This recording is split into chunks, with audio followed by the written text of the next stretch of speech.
Le surf, bien qu'il soit l'un des plus beaux sports du monde, a un gros problème. Depuis les dernières années, on voit un nombre incalculable de gens se mettre au surf. Peut-être dû à un effet de mode ou la médiatisation accrue de ce sport. En même temps, comment leur en vouloir? C'est le meilleur sport du monde. Mais les conséquences de cet afflux de nouveaux sont des line-up de plus en plus blindés, ce qui cause des tensions au sein des surfeurs, et ça divise tout le monde en deux groupes bien distincts. On a d'un côté les vrais surfeurs, les puristes, et de l'autre côté, les personnes qui surfent. Les puristes pensent que l'autre groupe n'a rien à faire là, et les traitent de coucs, les prennent de haut. Et le deuxième groupe, eux, sont surpris de voir autant d'hostilité dans un sport qui est censé être cool et amusant. Et j'ai moi-même été confronté à tout ça à mes débuts en surf. Des regards pas très sympathiques, des réflexions plutôt désagréables, et surtout en tant que créateur de contenu, on m'a beaucoup critiqué sur mon contenu. On m'a critiqué, menacé, et c'est des choses dont j'ai pas forcément parlé beaucoup ici. Alors, c'est de ça dont on va parler aujourd'hui, de la toxicité du surf. Et je vais même pouvoir te raconter certaines anecdotes que j'avais gardées pour moi. Salut, moi c'est Hugo, et bienvenue sur cette chaîne Waved. Je suis réalisateur vidéo et surfeur, et toutes les semaines je te poste une vidéo, que ça soit un petit tutoriel, un documentaire ou même un vlog sur le surf. Et aujourd'hui, on va parler de cette ambiance un peu pourrie dans le monde du surf et essayer d'y apporter des explications. À commencer par la première partie, le surf a-t-il toujours été un sport de cons ?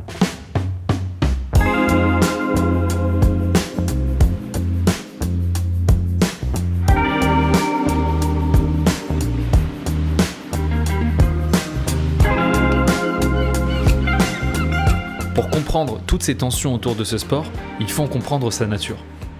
Le surf, par essence, est limité. Il existe un nombre non extensible de spots de surf sur Terre, ce qui le rend par conséquent rare et compétitif. Il n'y a pas plus de spots de surf en fonction de la quantité de monde qui s'y met, ou mis à part peut-être les piscines à vagues, qui sont quand même très peu nombreuses. Et il y a aussi le caractère imprévisible des vagues. Quand t'es sur la bombe de la session, mais que tu tombes à cause de quelqu'un en plein milieu du chemin, t'es pas sûr que tu vas réussir à en avoir une autre comme ça. En fait, de par son essence, le surf cultive la frustration pour mener à des moments d'exaltation et d'euphorie intense. Et c'est cette nature qui rend parfois les gens faciles à énerver et irritables. C'est peut-être l'un des seuls sports où tu peux passer des sessions entières assis sur ta planche à pas prendre de vagues, mais 30 secondes sur une vague te donne la sensation qu'en fait, ça valait le coup. Mais forcément, avec les line-up qui sont de plus en plus blindés et sur une aussi grande échelle, ça énerve. C'était inévitable. Les spots de surf commencent à se blinder et forcément les surfeurs puristes commencent à s'énerver. En même temps, c'est normal, j'ai pas envie de leur jeter la pierre. Imagine, t'es sur ton spot local depuis une quinzaine d'années et en l'espace de 3 ans, ton spot se blinde quasiment du jour au lendemain par plein de débutants qui n'ont pas suivi les règles de sécurité, qui connaissent pas les règles de courtoisie, qui surfent des vagues qui sont pas de leur niveau sans faire attention et qui ruinent complètement le spot. Moi je pense qu'à leur place, je serais aussi un peu énervé. Mais là, je fais l'avocat du diable. Faut quand même rester en nuance parce qu'il y a des comportements qui sont juste pas acceptables. Les surfeurs expérimentés qui gueulent sur les débutants dès qu'il y a le moindre accident, au lieu de demander comment ça va, est-ce que t'es blessé, ou même le fait que les surfeurs les plus expérimentés ont tendance à plutôt prendre de haut les débutants sans vraiment vouloir les aider. Et concrètement, je parle de surtout cette hostilité générale envers tous les débutants en surf. Et je dis ça, mais je le sors pas de mon chapeau. De toute façon, j'ai pas de chapeau. Je l'ai moi-même vécu. Toutes les personnes qui ont débuté en surf que je connais l'ont vécu et je reçois des dizaines de messages à ce sujet sur tous les réseaux sociaux. Et d'ailleurs, c'est le moment anecdote, je vais te raconter ce qui m'est arrivé à moi en tant que créateur de vidéos sur le surf.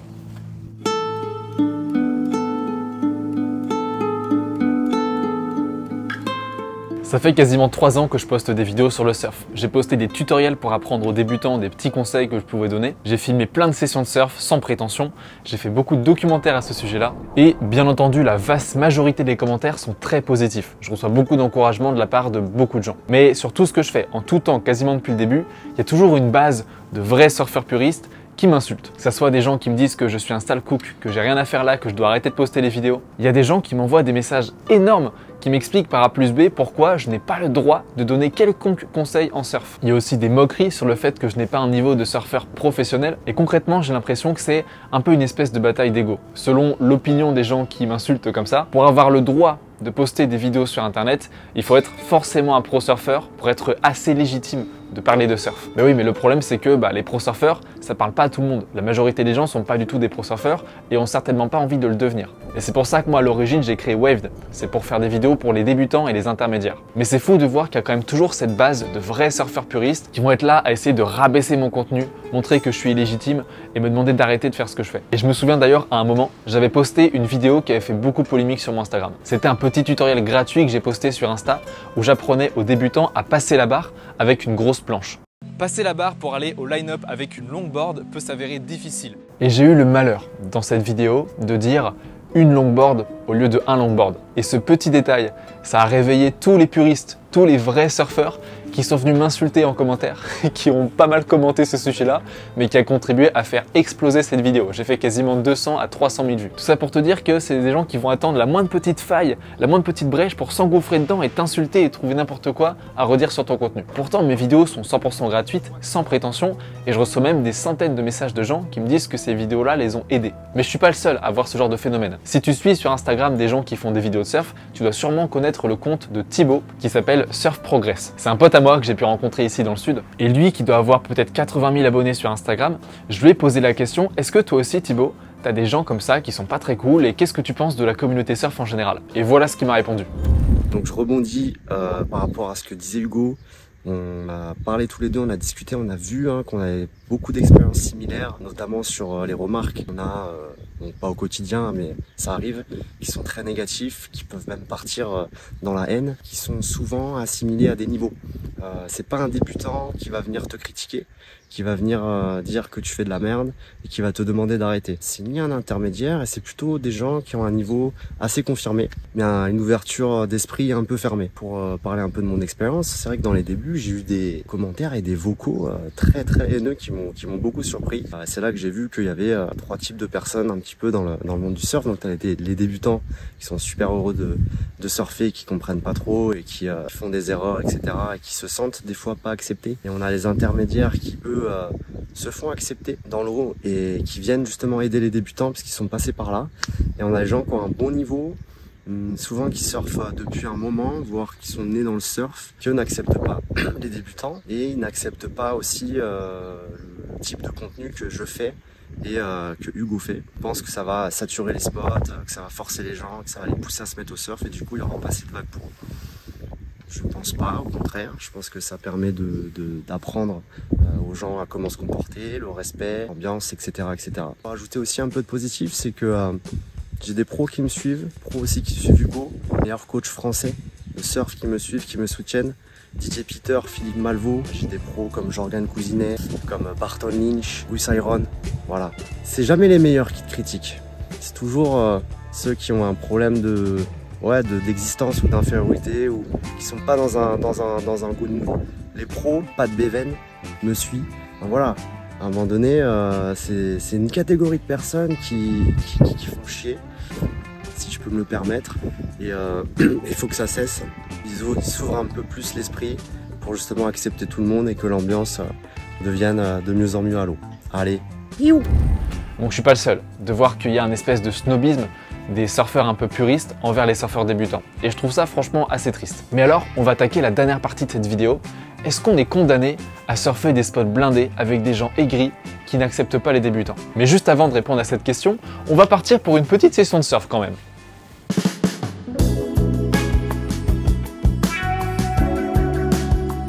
Je suis donc parti pour une petite session de dernière minute à Cap-Breton. Honnêtement, c'était pas la meilleure session de ma vie, un petit peu gros même, mais ça m'a fait du bien de sortir et de surfer un peu. J'ai aussi pris le temps de filmer avec ma caméra depuis la plage. Alors je te montre ces belles images. C'est parti. Il va faire bien froid.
Après cette session bien froide, je me suis changé et je suis rentré. Et maintenant on va pouvoir attaquer la dernière partie de cette vidéo. Bon, à ce niveau-là, tu dois sûrement être un peu blasé de tout ce que j'ai dit. Tu dois sûrement penser qu'on est destiné à surfer des spots blindés tout le temps, avec des gens aigris qui nous font des réflexions. Mais en réalité, c'est pas vraiment mon avis. Je pense que c'était inévitable que le surf se démocratise et forcément, ce sont les effets secondaires qu'on ressent de la démocratisation de ce sport. Par contre, je pense que le surf va toujours être divisé entre deux catégories de surfeurs, ou peut-être même trois. On aura toujours les surfeurs qui seront dédiés à 100% pour le surf. Ce type de personnes-là, c'est les gens qui vont tout le temps essayer de voyager pour surfer, qui organisent leur semaine pour surfer, qui partent et qui essayent de vivre dans des endroits où tu peux surfer, enfin bref, qui alignent leur vie par rapport au surf. Genre moi, genre d'autres que je connais. Et tu auras à côté de ça, les personnes qui surfent. C'est des gens qui aiment surfer de temps en temps, qui ne dédient pas forcément toute leur vie, mais qui surfent l'été dans les spots principaux, et ça leur va comme ça. Et tu auras la troisième catégorie, c'est bien sûr les pro-surfeurs, mais ça, il n'y en a pas beaucoup non plus. Donc ma prédiction, c'est que je pense que oui, en effet, les spots les plus connus au monde vont finir inévitablement par être de plus en plus blindés, et c'est comme ça. Après, il y a toujours des moments dans la journée où tu peux surfer, c'est moins blindé, mais c'est un peu le destin des spots les plus connus. Par contre, il y aura toujours des spots où il faut plus d'énergie pour y aller. Des spots qui sont plus loin, où il faut faire plus de routes, peut-être plus difficiles, donc il faut plus d'expérience. Ou même simplement, tu verras qu'en hiver en France, il y a beaucoup moins de gens qui surfent, donc il y a plus de vagues pour toi. Je pense que si tu fais vraiment partie de la catégorie des gens qui essaient vraiment de dédier leur vie au surf, tu auras toujours moyen de t'organiser pour surfer avec pas trop de monde, aller à des horaires qui soient un peu avantageuses, voyager dans des endroits qui sont un peu plus reculés, aller surfer en hiver, là où c'est plus challengeant. Tu sais, en Norvège, il y a des spots qui sont vides, pourtant tu peux surfer là-bas. Et pour te rassurer, avec la démocratisation du surf, on voit que les mentalités changent quand même un petit peu.